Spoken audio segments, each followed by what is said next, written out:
Hi, my name is Erin, and I study greenhouse gases from agriculture in my lab at the University of Alberta. So, current agricultural practices, especially intensive agriculture, it can actually exacerbate or make worse global climate change. Okay? So things like tillage. A lot of areas of the world till soil to prepare soil to seed and grow plants every year. Okay.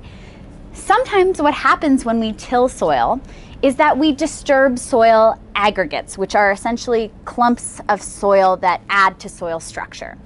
Those soil aggregates are filled with soil carbon.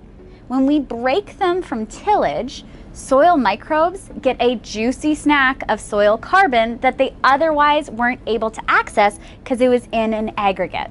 So what those soil microbes do then is they break down this soil carbon, which is a natural process, but they release a lot of CO2 in doing so. So sometimes tillage can actually increase our soil carbon dioxide emissions. So if we reduce tillage or do tillage at certain times of the year where microbes are potentially less active, we might be able to reduce our carbon dioxide emissions from agriculture. And that's one practice that farmers or agricultural managers can apply to reduce their greenhouse gas emissions.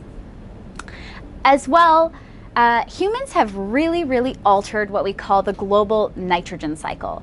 Nitrogen is the most limiting nutrient, meaning that it's the nutrient needed the most in agricultural systems. And plants need it to create proteins and chlorophyll, which they use to photosynthesize, so it's really important.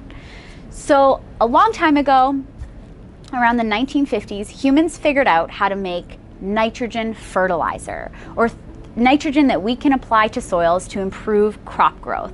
And this was great because this way we could produce a lot more food, support a lot more people. However, at the same time, we've kind of altered the natural nitrogen cycle.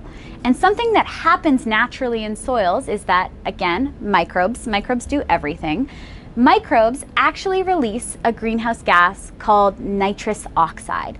And nitrous oxide is a really important greenhouse gas because it's actually almost 300 times better at global warming than carbon dioxide is. So it's 300 times better at trapping heat in our atmosphere than carbon dioxide does. Okay? So when we apply nitrogen fertilizer and it's not all taken up by plants, what can happen is we leave it in the soil and it sort of feeds those microbes that naturally create N2O. Okay? So if we apply nitrogen fertilizer too much or not at the right time, we'll actually increase nitrous oxide emissions. So nitrogen fertilizer management is a really important aspect of reducing our greenhouse gas emissions from agriculture and subsequently global climate change because of nitrous oxide emissions. Then the third aspect I'd like to talk about is how we store carbon in the soil.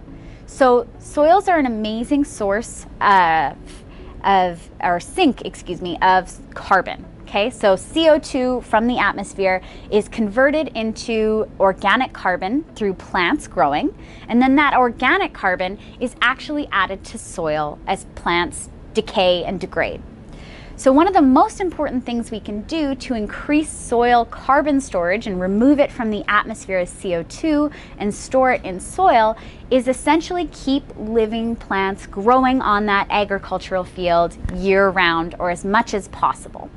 So if any of you have ever driven by an agricultural field that has nothing growing on it, there's no carbon being sequestered, which means stored, from the atmosphere into the soil at that time, because there's no plants to convert it from CO2 into eventually soil carbon. So one of the things we recommend for an agricultural practice that will sort of mitigate global climate change is keeping as many plants growing on your soil as possible for as long as possible.